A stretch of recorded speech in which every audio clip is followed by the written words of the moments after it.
Hi gamers, Coach Avery here, and in today's workout we'll be covering how to make sure you're getting the most damage out of your champion efficiently, while also making sure that you stay alive to be able to carry your team to victory.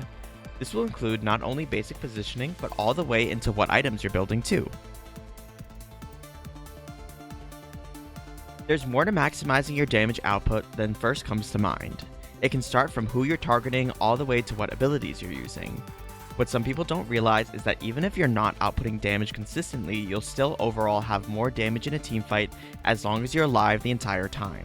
Using your whole combo and then dying can actually end up being less damage overall than consistent damage. That's less but being alive the entire fight. In the practice tool, play a burst champion like Annie and use your full combo on a target dummy. Then compare it to using your abilities consistently over the course of 45 seconds.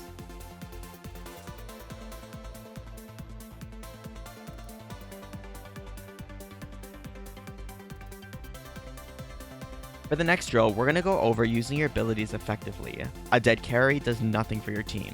As tempting as it is to dash into their squishy ADC and one-shot them, if you die afterwards, how will you be able to win the game for your team? Stop trading one-for-ones for no reason. Examples of effective ability usage is knowing what the major threats are on their team and acting accordingly. If you're playing as Morgana versus something like a Blitzcrank, you want to make sure that you're holding your black shield for his hook rather than a Karma RQ. This is you being the difference of winning versus losing a fight.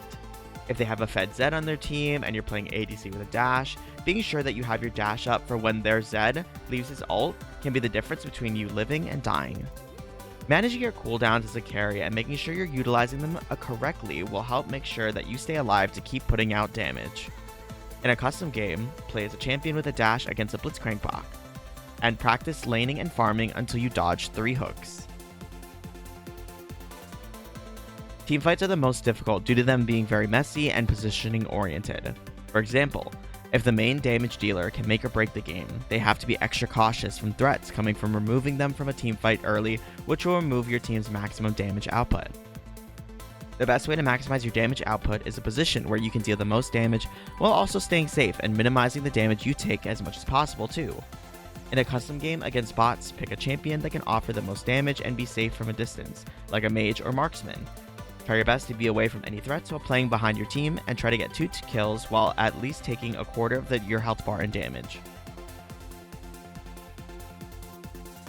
Now that we've gone over the drills and learned the difference between bursting and dealing sustained damage, building items accordingly so you can stay alive when teamfights come around, and positioning yourself while taking the least damage possible, it's time to take this into a normal game. In your game, play a marksman or mage and try your best to deal the most damage possible without dying a lot. Try to stay behind your team and build the items you need to stay alive. It could be tenacity boots or damage items with defensive stats such as Zhonya's or QSS.